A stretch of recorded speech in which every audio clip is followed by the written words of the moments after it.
Hello and welcome to week 2 in behavior management. And I am up in my attic of my garage, and it has got to be 90 degrees up here. I am sweltering. Welcome to the way summer is in Maine. So I just installed the air conditioner. You might hear it in the background. Hopefully it'll start getting cool up here.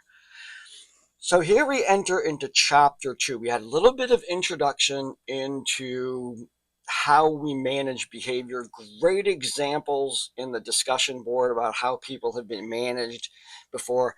We are going to return to that discussion later. I'm adding this component to the class. We're going to come back to that discussion when we have the language to be able to describe the ways in which you were managed.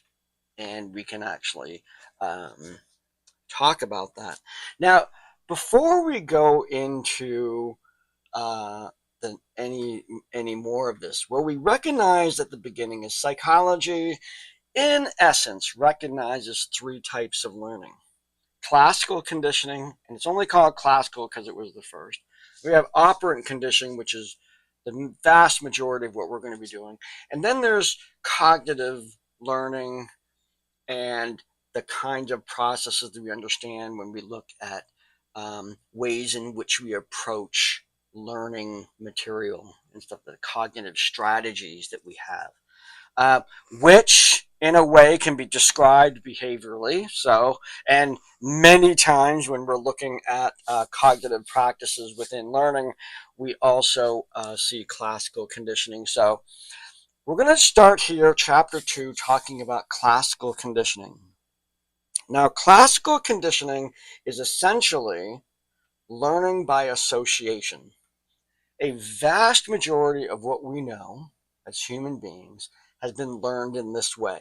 If you consider going back when you were a child or when you're as a parent and you're reading those first books to your child and the classic alphabets with all the different objects that begin with that letter, and we go A, apple, A, apple, and we might trace it with our finger and we say A, ah, bowl. We do all this thing, and the process of learning is like, okay, that sound, that funny stick figure that 2 lines with one going across in the middle, and this object that I think I've had that. I think I've tasted that thing. Maybe use a real apple to do this kind of learning. And all of those things start to become connected.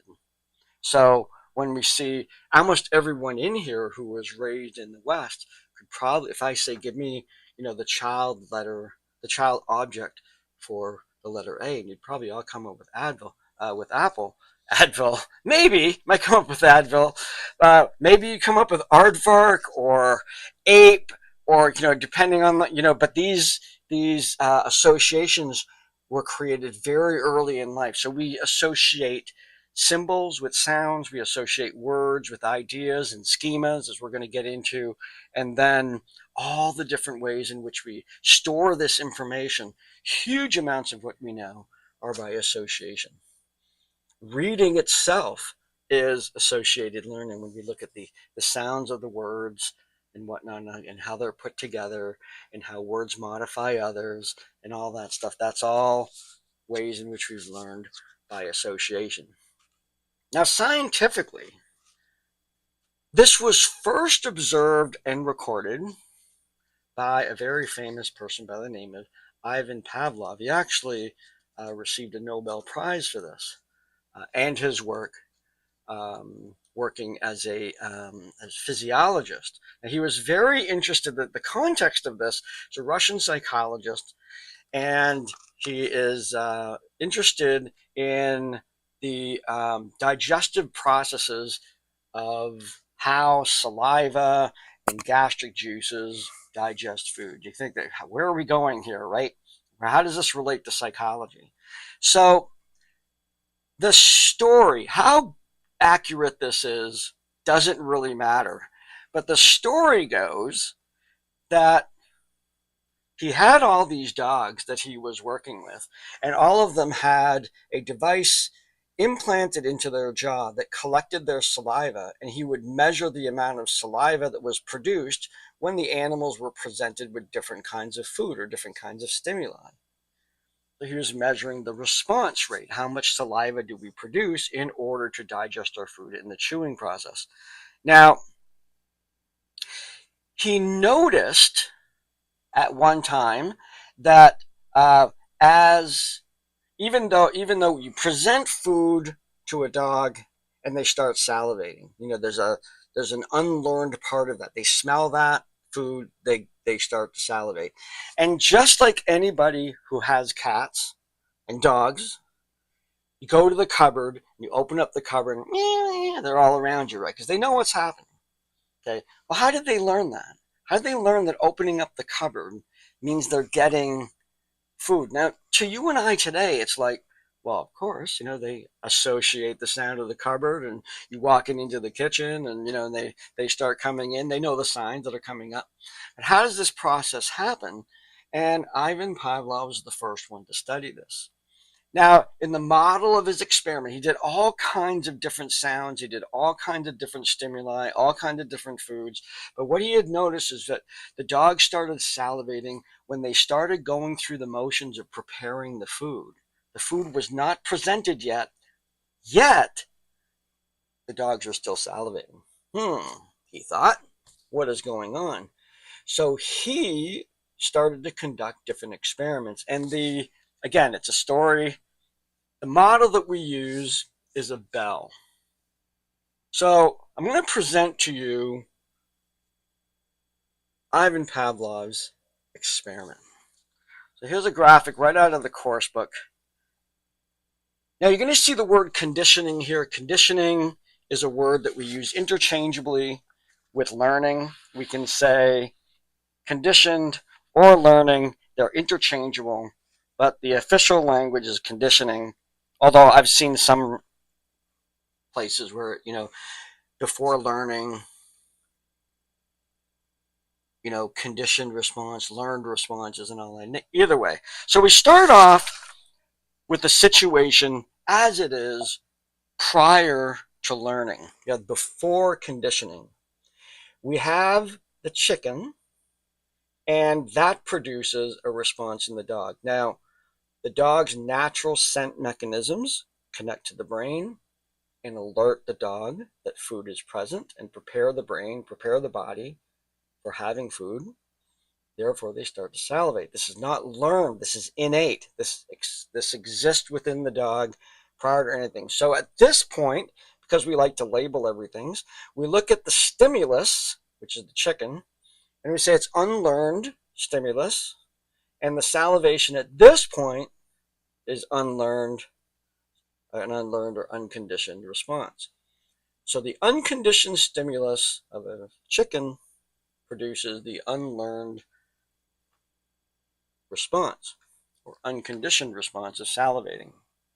Now then, it's important that we use a bell. He also used lights and sounds and buzzers, and he did a whole bunch of things. There's actually a really rich history of how many times he did this. This wasn't just a one-off experiment. But we want to have something that the dog, in this instance, can hear, and it draws their attention to it. Okay, so there's an attention component here. So if we go back to our graphic here, we have the next phase.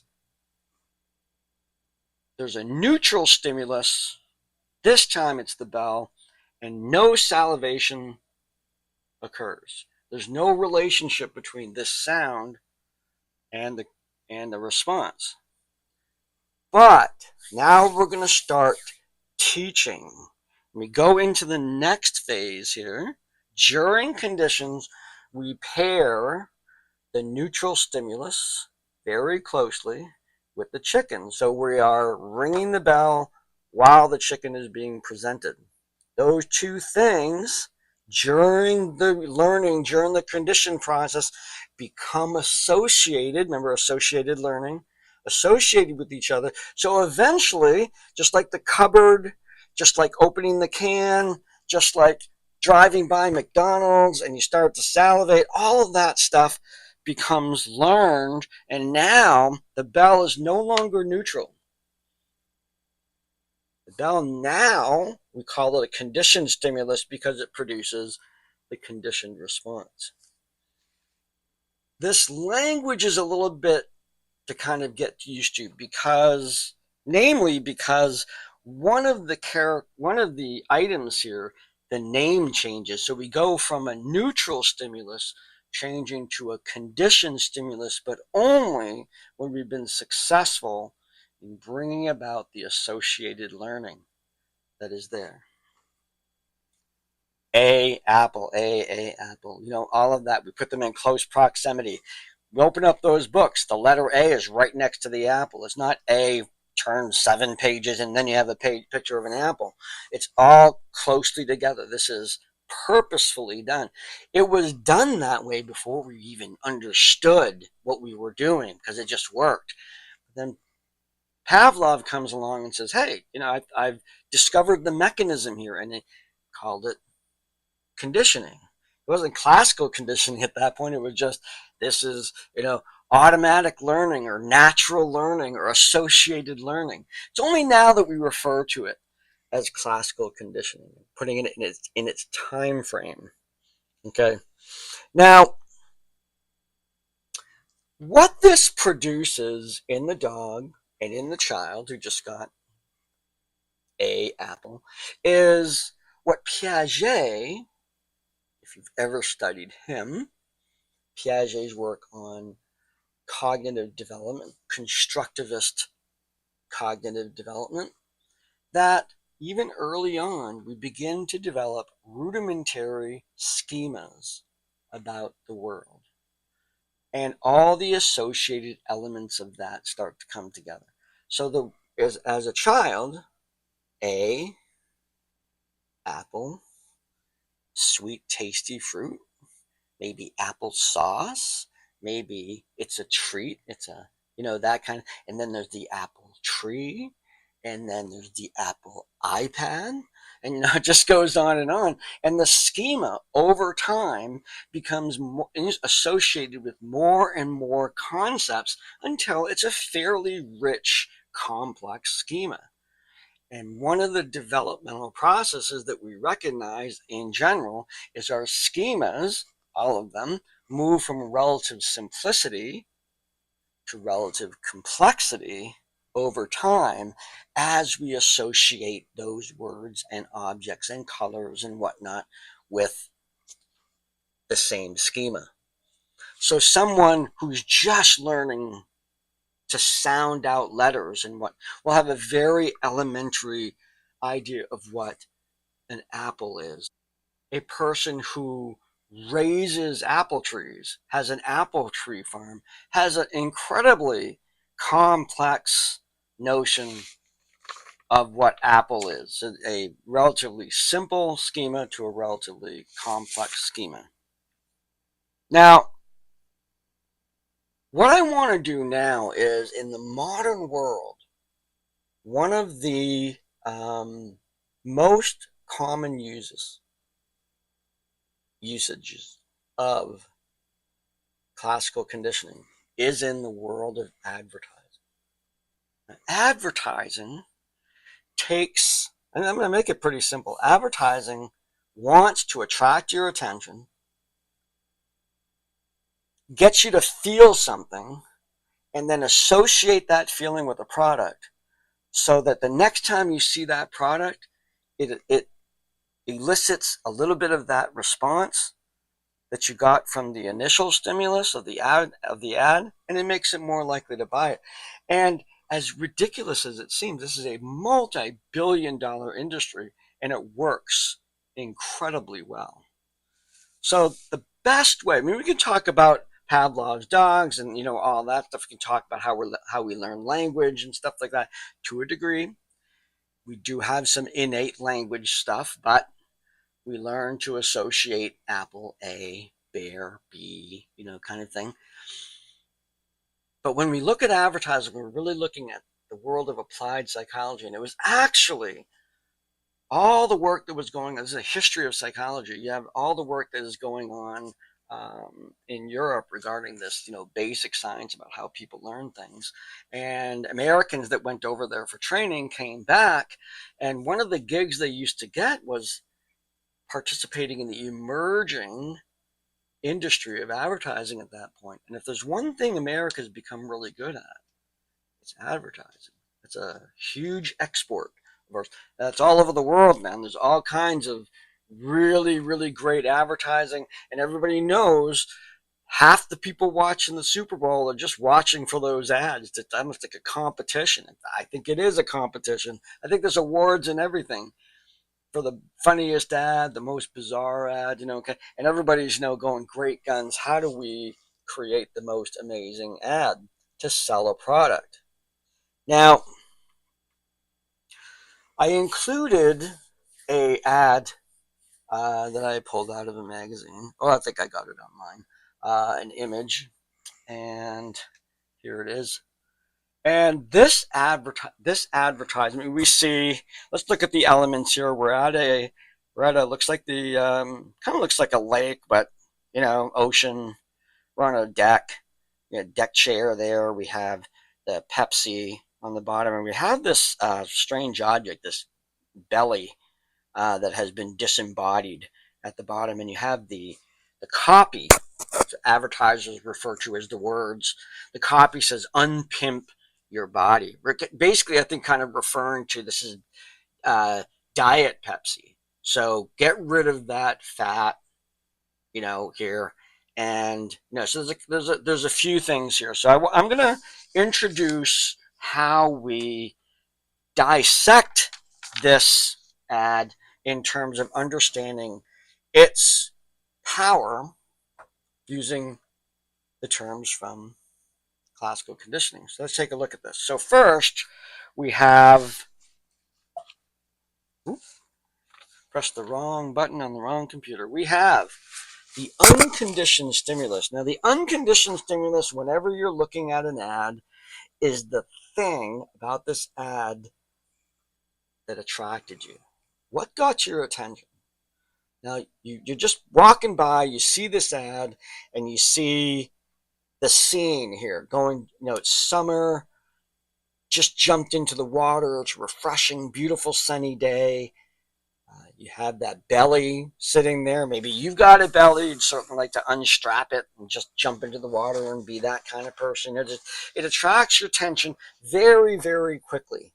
It's part of the stuff that we learned from the early European psychology is how fast this information got into our consciousness. Now, it doesn't take long before we look at this, and if we're into sunny days, swimming, out on the deck, no worries, whatnot. The unconditioned response is, how do I feel about this? Oh man, I would like that.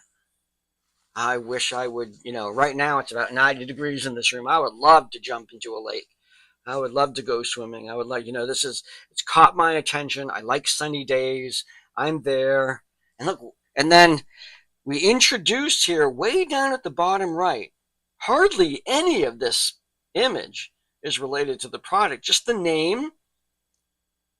We have the neutral stimulus, and this is always the product.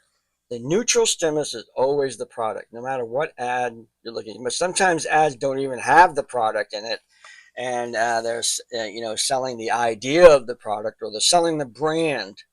The branding is it's a whole other thing. When a brand has gained power on someone's emotions, there's brands like the Apple logo and the Apple and the Nike swoosh and the Coca-Cola and Pepsi and IBM and Microsoft and Apple computers, all of those branding. Just read an article today that Apple was its brand, just the name, is now won for the 5th year in a row the most valuable brand.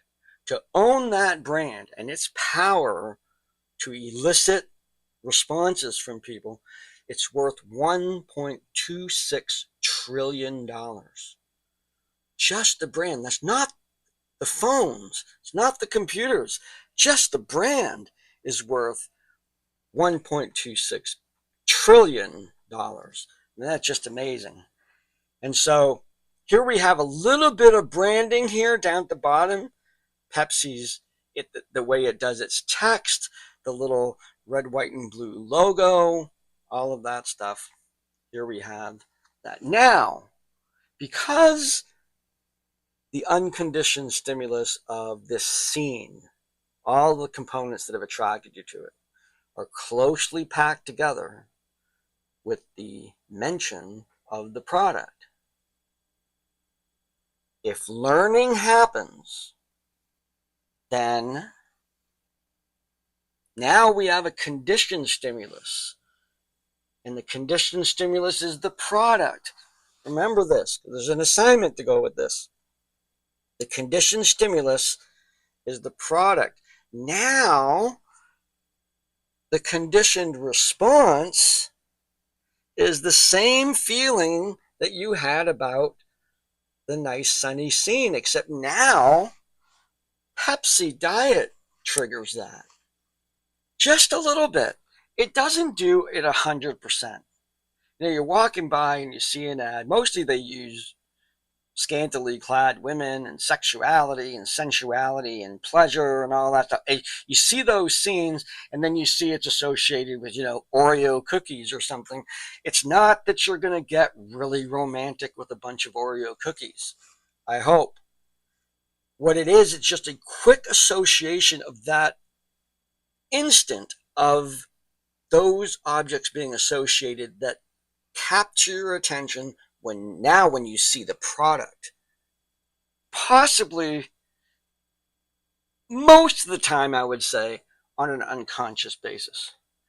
So here we have this scene in the ad, which is an unconditioned stimulus, produces, or it's an already learned stimulus, if you want to call that, building on that.